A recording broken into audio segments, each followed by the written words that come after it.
So it sounds like we've got these things more or less sorted out. I mean, we now know they're associated with supernovae, and we can explain the apparently incredible fluxes by having this whole thing beamed, which is a kind of plausible thing to happen given that the star is exploding.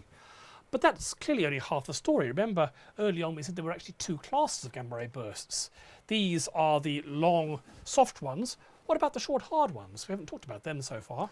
Yeah, so the reason we haven't talked about them is that the Beppo-Sachs satellite and the Hetty 2 satellite that followed, neither were very sensitive to these short, hard bursts. They just really didn't see any of them. They only found these objects, and they could only find them, these, once a month, roughly. So it really took the launch of a new satellite, a satellite that was called SWIFT. It was launched in November 2004 by NASA, and it was an order of magnitude more sensitive than the previous satellites at looking and identifying the locations of these short, hard bursts. So we didn't have to wait too long. In May of 2005, SWIFT detected its first short, hard burst. And so we all slewed our telescopes, and here's an image, I believe, taken with the Keck telescope. And when the Keck telescope is the largest telescope on planet Earth. And this image showed a big elliptical galaxy at a redshift of 0.23. So that's pretty nearby compared to most of the long soft bursts. So here's the error circle. We know that radiation is coming from somewhere in here. And so it looks like it could be just something in the outskirts of this galaxy. But what are these little things labelled over here? So all those little things are other galaxies that are just behind this galaxy, because when we're going very, very faint here. You know, we're going much fainter than you normally go with an image. So by just behind, you mean you're 10 billion light years behind? Yeah, these could be 10 billion light years behind. They just happen to be, when you look to very faint levels, you can see there are just galaxies everywhere across the sky, and those just happen to be ones that coincided with this error circle. Did we see anything optical that flashed, got brighter and then fainter? There was nothing here at all. So really different.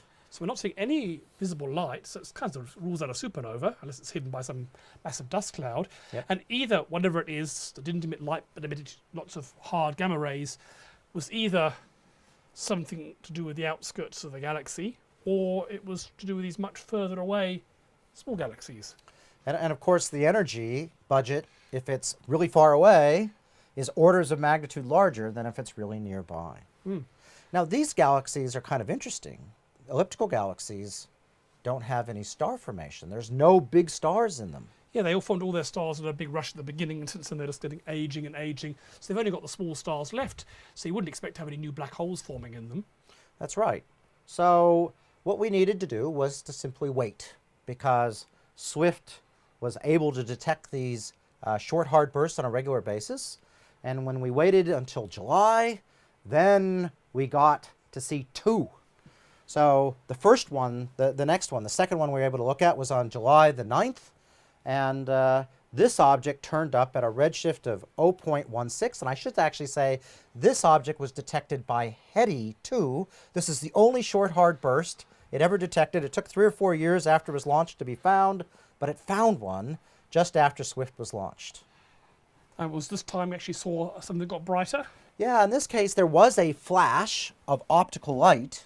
It faded very quickly. It's not a supernova, it was something But there else. was no supernova. It was just a flash, which we think is whatever exploded, crashed into some gas in the galaxy, and that gave us the flash of light. This is a bit different. It's quite nearby, like the last time. Yep. But this is an elliptical galaxy, isn't it? That's far too rough-shaped for that. This is an irregular galaxy. Yeah, so that's a star-forming galaxy. So it could have been a supernova. Star-forming galaxies do have the massive stars, but if it was a supernova, it would have stayed bright for weeks, not just minutes. Exactly. And then 3 weeks later, another SWIFT short, hard burst was detected. And this one, again, in an elliptical galaxy. And you can see, again, a short flash that faded away quickly. And this one was, again, at that redshift of 0.26. So there's a pattern emerging here. Yeah, I mean, if it was just one thing that was nearer nearby galaxy. It could just have been a fluke, it could have been a background source. But we've now got three things, all of which are close to galaxies that are only maybe 1 billion light years away. That's been to look like a pattern. These things are actually not coming from distances of 10 billion light years, they're coming from distances of 1 billion light years, which means they're actually much less luminous. That's right, because even in gamma rays, they're much less luminous than the long, soft ones. So lower fluxes to begin with, and Yep. then they're 10 times closer in. So we're talking things that are hundreds, thousands, tens of thousands, sometimes times fainter than the short, the long soft bursts. Yes, exactly. So these really do appear to be a different beast altogether. So these short hard bursts are very different things. We don't see a supernova associated with them, and in fact they're often in elliptical galaxies, not always, but elliptical galaxies shouldn't have any massive stars left that could actually form massive black holes. So supernova model seems to be wrong. They're much less luminous. They don't have very much optical flash, much briefer and much fainter. So they're obviously quite different beasts. What could they be, Brian? Well, their properties seem to indicate that they are something to do with an old stellar population, one that's been around for a long time because of those elliptical galaxies. So that means some old lower mass star. So we're not talking about massive stars, we're talking about some star with a lower mass that therefore can last longer. But how could these lower mass stars explode? Well, it might well be that they aren't lower mass stars now, but they're the remnants of massive stars from the past. So I think the best idea is this one.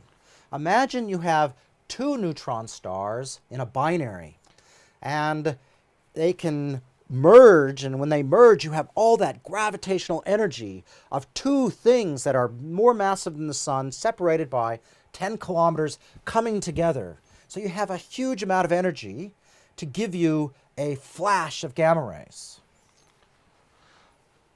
So in this case it would have been massive stars that formed back when the elliptical galaxy was young. Yep. And they went supernova, produced the two neutron stars, which have been orbiting each other.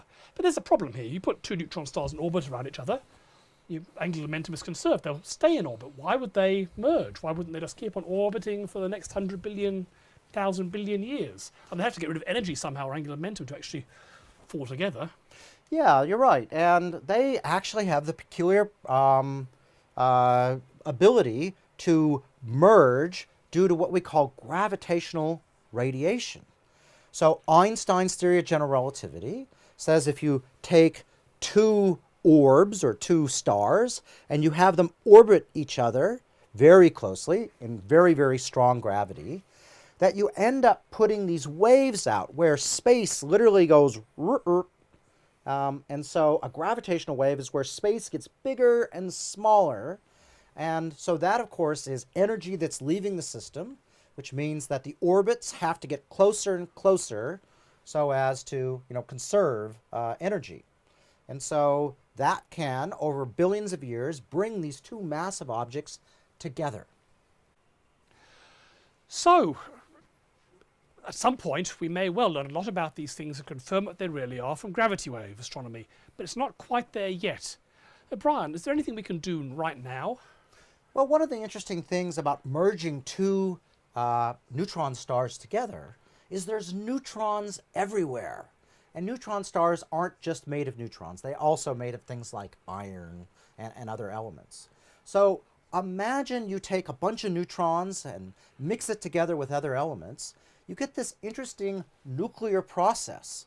So here I plot essentially how many protons there are in an element versus how many neutrons there are. And the little black line shows you where all of the stable elements are. And then as soon as you get off that black line, things are unstable. So imagine you start off with an atom and you bombard it with neutrons. Then it turns out it will produce a new type of element, which becomes very unstable. It'll eventually decay, but there's still lots of neutrons around. And so you can literally go through on this diagram and make something and then decay and make something and decay, and you can work your way all the way up to form everything all the way up to things like uranium. This is always a problem. We explained how you can form things as far as iron, but as you know on Earth there are many elements heavier than iron, like gold. So the idea here would be you take something, maybe iron that's already formed, and you'd bump it up neutrons that would then decay moving this way, and then make it bumped up again, and then decay and zigzag its way up here. That's right. So this is what's known as the R process in nucleosynthesis, as we would say. And it's always been a problem because we've never quite been able to figure out where it might occur. Yeah, but the textbooks say it happens in normal supernovae, but... Yeah, and all the simulations that we do of supernovae don't quite get it to happen. It's the only place we can think of until someone had a brilliant idea a few years ago that maybe it occurs in these mergers of neutron stars. And so the simulations, and here is sort of one of the most recent simulations, and what you're seeing here in just sort of 3 quick frames are 2 neutron stars coming together, and where the gold-colored stuff is where the gold is formed through this rapid process, the R process. And so this model actually predicts that you can make a lot of these heavy elements when you merge these things together. Well, that would explain the mystery of where all these heavy elements come from. But is there actually any evidence this really happens? Well, one of the predictions is that when you merge these things together, this stuff isn't just gold, it's radioactive, you know, anything you can imagine, technetium, who knows, weird isotopes. And there's not a lot of it, but it is highly radioactive. So instead of getting a full-blown supernova, you should get a tiny little supernova. Yes, you remember that most of the light of a normal supernova is actually not from the initial explosion, it's from all the radioactive elements decaying afterwards. So here you're not getting as many, but they're highly radioactive, so you should get a little mini supernova. Yeah, and the big problem is most of the radioactivity just leaks out without forming optical light because there's just not much of this stuff, and it just, normally the radioactivity inside of a supernova can light up the supernova from inside. In this case, there's nothing to light up because almost everything is a black hole, just a little bit of this junk hanging around. But the models suggest that you should get a tiny little supernova that has a peculiar property, which is that all of these heavy elements absorb all the ultraviolet and optical light. So you should get a little tiny supernova that emits almost all of its energy in the infrared. And has any of these things been seen? Well, we really hadn't had anything close enough to see until 2013.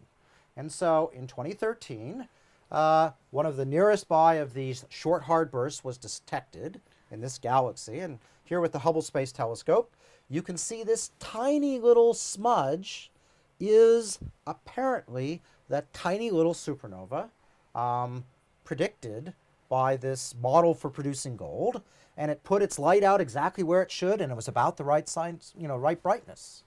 So not quite proof yet, but it's been to look suggestive that maybe the heavy elements, for example, the one that makes up the gold in the ring, actually has come from one of these gamma ray bursts with these little pathetic little red supernovae. That's right. So the pot of gold really does lie not at the end of the rainbow, but at the end of the short, hard gamma ray burst.